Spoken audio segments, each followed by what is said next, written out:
Bom, então vamos continuar aqui. Agora a gente vai falar um pouco sobre a distribuição de Bose-Einstein, continuando a ideia das taxas de transição que a gente tinha, né?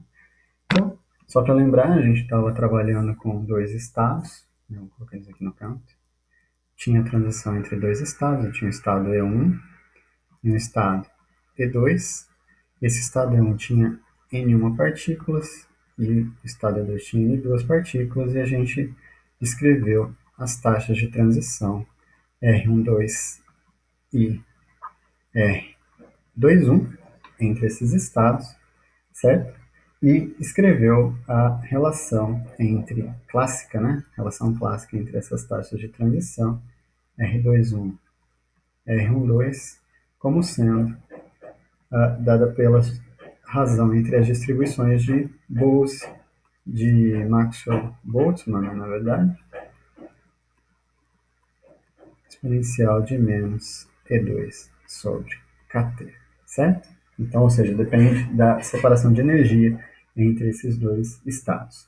No caso de bósons, né, o que eu tenho é o seguinte: suponha que no estado 1 eu tenha N1 bósons e que vão transicionar, mas agora eu tenho uma taxa de transição referente aos bósons. Pelo balanço detalhado, não muda nada, né? Eu posso também dizer que no estado estacionário, ou seja, onde o número de partículas não varia no tempo, né, dado o equilíbrio térmico, então eu posso escrever a mesma relação que eu tenho, só que aqui eu tenho R21 de bóson. O que muda, na verdade, é a probabilidade. Lembra que isso aqui era dado, né, a taxa de transição é dada em função da probabilidade que eu tenho. Então, a probabilidade de adicionar um bóson em um sistema, um estado que já tem outro bóson, é reforçada pelo aquele fator n mais 1. Né? Então, isso significa que se eu já tenho um bóson em um estado, para que eu adicione outro, eu tenho um fator n mais 1. Tá? Então, n mais 1 bóson vezes a taxa de transição de partículas livres, de partículas distinguíveis. Então, o que a gente vai fazer é justamente isso. Dependendo de quantas partículas tem no estado 2, eu posso escrever a taxa clássica, isso que é legal, porque eu vou relacionar a taxa clássica somente adicionando esse fator n mais 1 que a gente viu nos vídeos anteriores, para descobrir quem que é esse R12 para os bósons, certo? Da mesma forma, a taxa de transição do estado 2 para o estado 1, para os bósons, vai depender de quantos bósons tem no estado 1 vezes a taxa clássica. E essa que é a sacada. Eu realmente escrever em termos das taxas clássicas, levando em consideração esse fator de reforço. Né? Então, eu tenho aí um reforço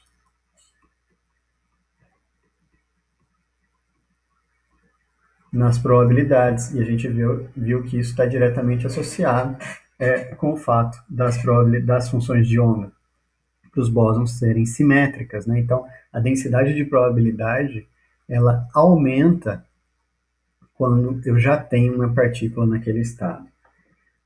Bom, no equilíbrio térmico, ou seja, voltando a essa situação aqui, o que eu tenho é justamente N1 1 mais N2 R 12. Agora esse R12 é clássico, né? Ele vem daqui. Isso aqui é igual a N2 1 mais N1 R 21, também clássico. Eu vou reescrever isso em termos das razões de R1, 2 e R21 para justamente recuperar o termo que eu já conheço, que é o seguinte: eu tenho que N1 1 mais N2 dividido por N2 1 mais N1 igual a R21 sobre R12. E R21 sobre R12 é dado por essa razão entre as exponenciais aí. Então, eu tenho exponencial de menos... Vou fazer um pouquinho menor. Exponencial de menos E1 sobre KT, exponencial de menos E2 sobre KT, certo? Eu posso manipular um pouco essa equação e escrever da seguinte forma: tudo que tem referente ao estado 1 vai para um lado, e tudo que é referente ao estado 2 vai para o outro. Então, eu tenho N1 sobre 1 mais N1, a exponencial, agora sim, positiva, tá? Porque ela era negativa, ela passa para aquele lado lá positiva, N1 sobre KT, que é igual a N2, desculpa, N2 sobre esse termo que está aqui, né? Esse termo aqui passa para lá e sobra a razãozinha aqui, 1 mais N2, e aqui exponencial também é positiva, G2 sobre KT. Note que tudo que eu tenho desse lado aqui é referente somente ao estado número 1. E tudo que eu tenho desse lado é referente somente ao estado de número 2. Então, para que isso seja igual, essa igualdade requer propriedades comuns a ambos os sistemas, ou seja, sistema 1, sistema 2, e provavelmente ligado à temperatura. Isso quer dizer que eu posso falar uma escolha conveniente dessa igualdade, de um termo que é exponencial de menos 1 alfa, tá? Onde a gente vai ver que esse alfa ele é uma função da temperatura e ele vai estar associado com o número de partículas, né? Depois a gente vai ver isso com mais detalhes, certo? Então, ele está diretamente associado com o número de partículas que eu tenho no sistema como um todo e com a temperatura. Assim, eu posso pegar uma dessas duas expressões, por exemplo, essa que está aqui, e reescrevê-la, né? Fazendo de novo. Aí o que eu tenho é N1 sobre 1 mais N1, isso é igual a exponencial de menos alfa, deixa eu pôr o menos em evidência, na verdade, menos alfa, lembra que aqui tinha um mais E1 sobre KT, certo? E aí, resolvendo para N1, isso aqui me dá N1 igual a 1 vezes isso, né, passando esse cara multiplicando, exponencial de menos alfa mais E1 sobre KT, mais N1 exponencial de menos alfa mais exponencial e energia, desculpa, do estado 1 sobre KT, certo? Colocando o N1 em evidência, eu tenho aqui 1 menos a exponencial de menos alfa mais E1 sobre KT, que é igual a exponencial de menos alfa mais E1 sobre KT. Tá? E agora sim, eu tenho o N1 como uma função de E1 e de alfa, né? Ou seja, como as partículas ocupam o estado E1. Isso aqui vai ser exponencial de menos alfa mais E1 sobre KT, dividido por 1 menos a exponencial de menos alfa mais E1 sobre KT.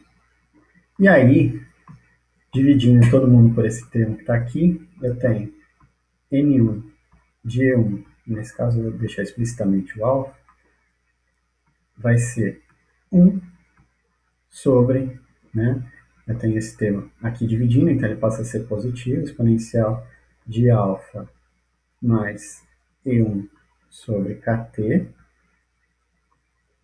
menos 1. Então, essa é a chamada distribuição de Bose-Einstein. Então, com isso, a gente sabe como é que os estados eles ocupam, né? E tudo isso depende da energia desse estado e desse alfa. Esse alfa ele vai ser fundamental quando a gente for tratar os sistemas, né? Por exemplo, se eu tenho o número de partículas muda, se o número de partículas não muda, o número total de partículas, eu quero dizer, muda, se ele não muda. Então, o que a gente tem é esse tipo. A gente está acostumado até a considerar o alfa aqui como sendo zero, né? De tal forma que, de forma geral, eu tenho essa distribuição de Bose-Einstein escrita como sendo exponencial de E sobre Kt menos 1, tá? Essa aqui é uma forma em que a gente tem o alfa zero, mas o alfa depende do sistema. Quando a gente trata, por exemplo, gás de fônons, ou de fótons, né, que são bósons, a gente vai considerar o valor explícito para esse cara que está aqui. Tá? Então, essa é a distribuição de Bose-Einstein. Então, se eu tiver uma série de estados, né, de energia aí, a quantidade de partículas que eu tenho por estado vai depender da energia desses estados, certo? Então, é isso. Isso aqui vai me dar, então, a probabilidade de que essas partículas ocupem esse estado, tá? Então, essa aqui é realmente uma distribuição. Como é que as partículas se distribuem? Né? Então, isso aqui é um número, certo? Bom, agora, analogamente, o que a gente tem é o caso dos férmions. Opa, apertei o botão aqui. O caso dos férmions. Para os férmions, a mesma ideia prevalece, onde o balanço detalhado me diz que M, N1, R12 para os férmions igual a N2, R21 para os férmions. Mas, para os férmions, o que a gente tem é o princípio de exclusão, que o N1 ele pode ser ou 0 ou 1, certo? Então, se por exemplo, eu tenho um sistema lá de dois níveis, eu tenho uma partícula que está aqui, um férmion que está aqui, e ele vem para cá, se já tiver outro férmion, essa probabilidade vai ser zero, certo? Porque eu não consigo colocar dois férmions. Agora, se eu não tiver outro férmion aqui, aí essa probabilidade não vai ser zero, ela vai ser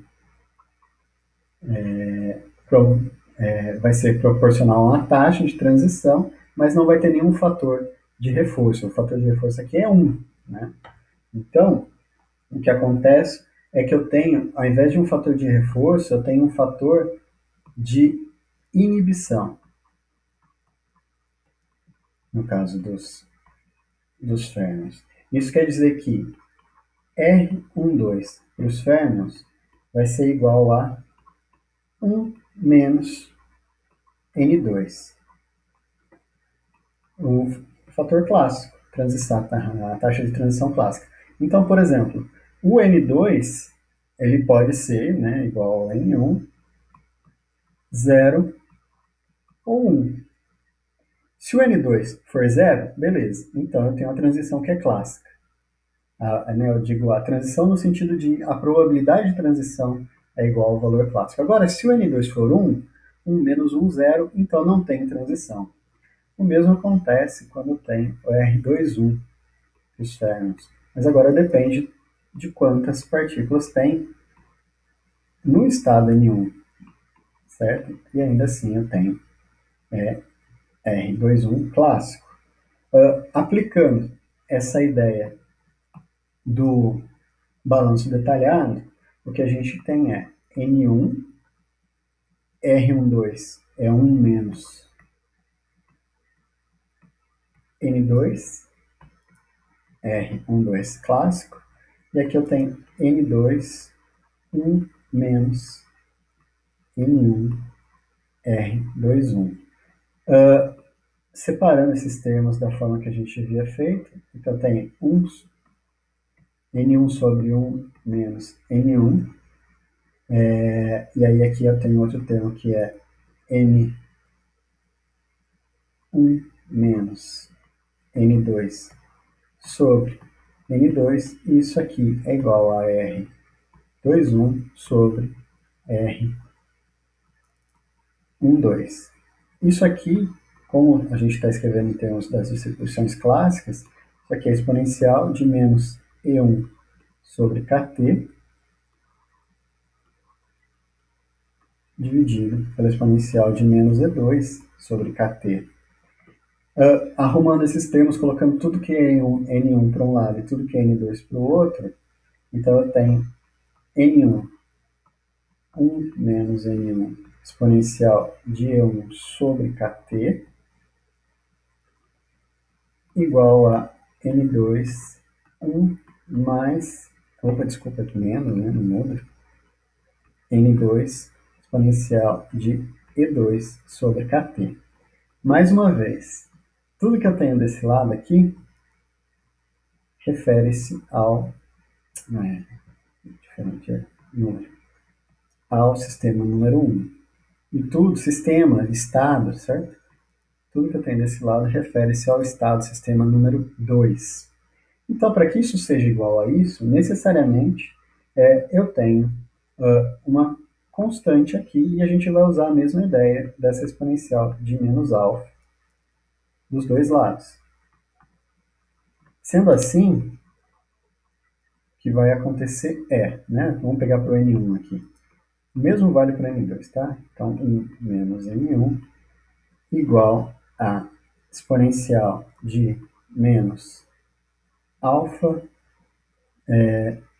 como aqui é positivo, passa negativo, então com esse negativo vira positivo, então tem um outro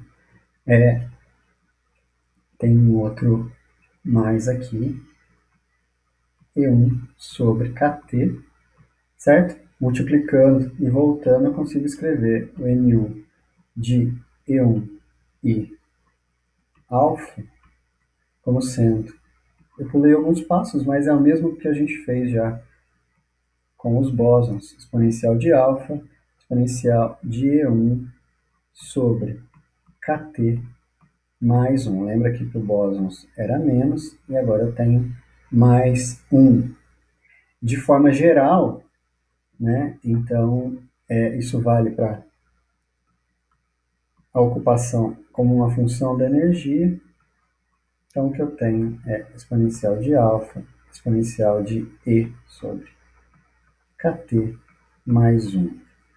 Essa é a distribuição de Fermi-Dirac. Então, se eu tiver férmions, eles vão se distribuir conforme essa função. E esse parâmetro alfa ele vai ser dado pelo número de partículas do sistema a uma dada temperatura, tá? Assim como no caso dos bósons.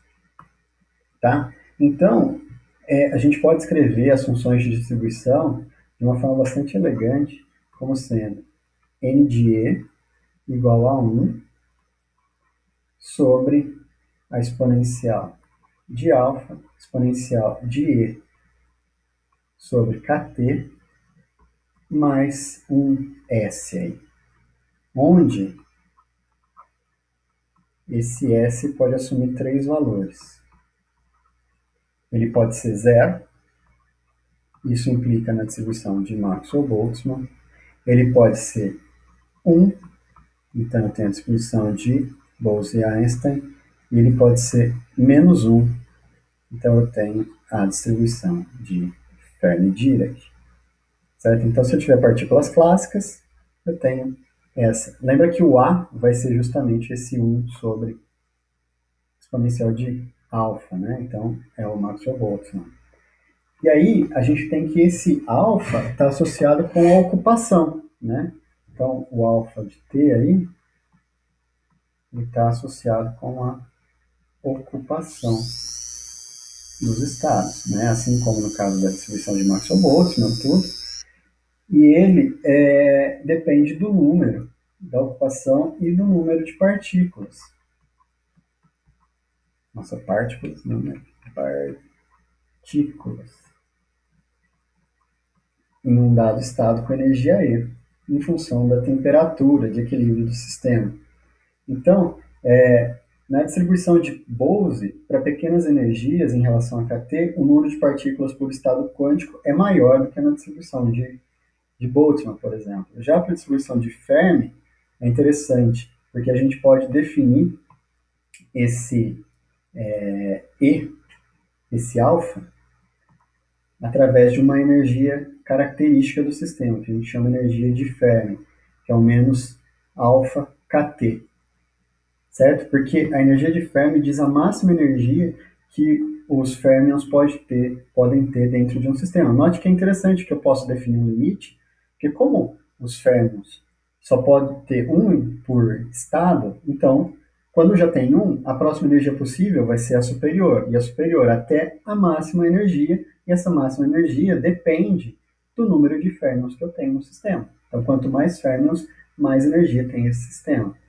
Isso me implica que, no caso de férmions, vou colocar aqui, NF de E vai ser igual a 1 sobre a exponencial de E menos EF sobre KT mais 1, certo? Então, essa energia de Fermi, ela determina o corte. Se eu for escrever, desenhar essa distribuição, quando T é igual a zero, por exemplo, tá aqui a energia e o número de partículas, NE. No caso dos férmions, pode ser 0 ou 1.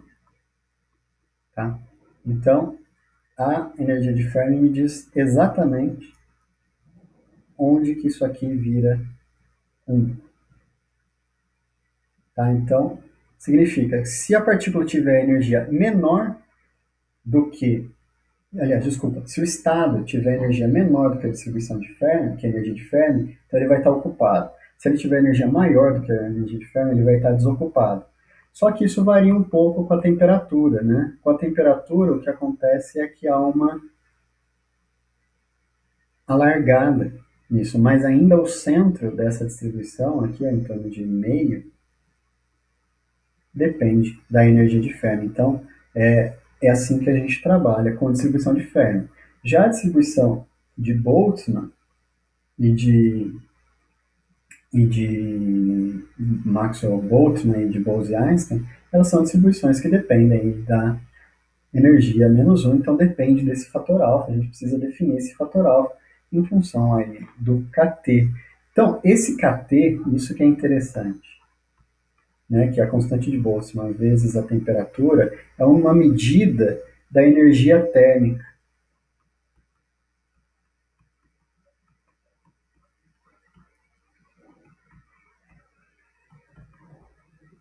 De um dado sistema de partículas, certo? E no final das contas, o que a gente tem é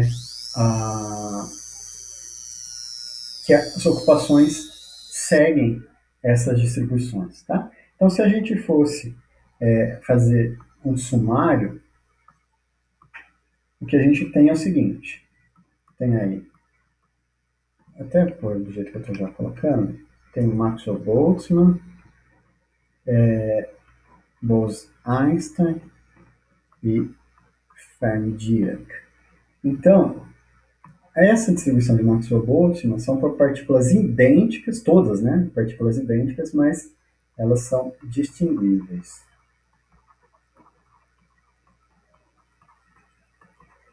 Já as partículas que seguem a estatística de Bose-Einstein são indistinguíveis.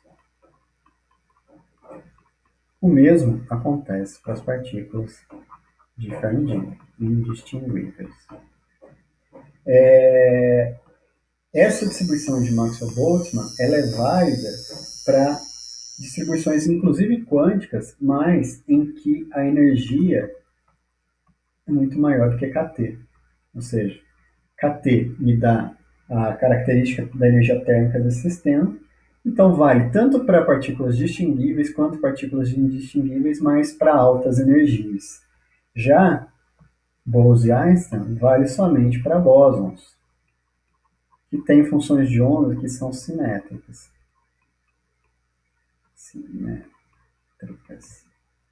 Já a distribuição de Fermi-Dirac vale simplesmente somente para os férmions, que têm funções de onda que são antissimétricas.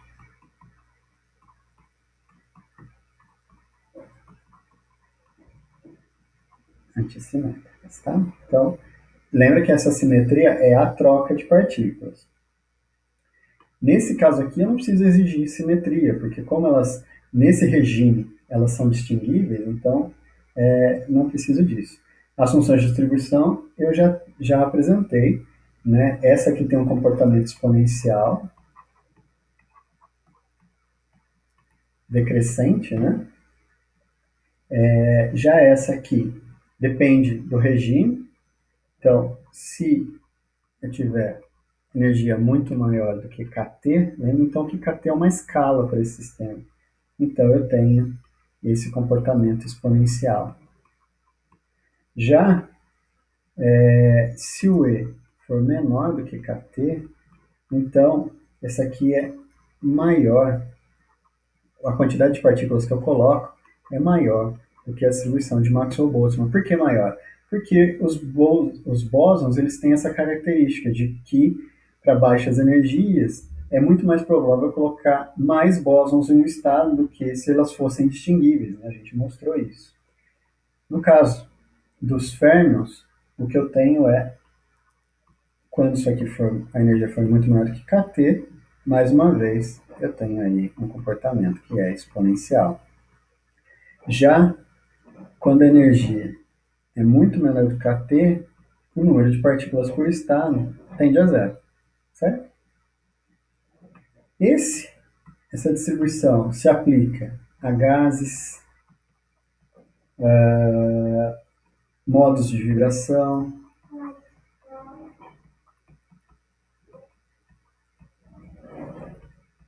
certo? Essa aqui também se aplica a gás, só que gás de fótons, gás de fônons, né, que são quantizações. Isso aqui é quantização do campo eletromagnético, isso aqui é quantização da vibração da rede. Eu posso pensar no sistema de hélio líquido, certo? Essa aqui se aplica a, por exemplo, gases de férmions ou gases de elétrons. Por exemplo, metais em que eu tenho muitos elétrons livres, então eu posso trabalhar com essa ideia de gases de elétrons. E aí eu vou sim aplicar as distribuições de Fermi-Dirac. É interessante notar o seguinte, a gente vai voltar, por exemplo, quando a gente descreve a radiação do corpo negro, naturalmente a gente obtém a distribuição de Bose e Einstein. Mas por quê? Porque a radiação do corpo negro está associada com a radiação fotônica, né, de fótons. Então, eu preciso sim então, de uma distribuição, que é uma distribuição para fótons, que é essa distribuição de Bose e Einstein. Tá? Então, com isso, a gente apresentou as funções de distribuição, e o que resta agora é trabalhar com exemplos. Tá? Então, a gente vai trabalhar aí depois com calor específico, o laser, a gente vai falar do gás de fótons, do gás de fônons, a gente vai falar do gás de elétrons, certo? E com isso, condensação de Bose e Einstein. Tá? Então, esses são todos os exemplos que a gente pode ter para essas distribuições, certo?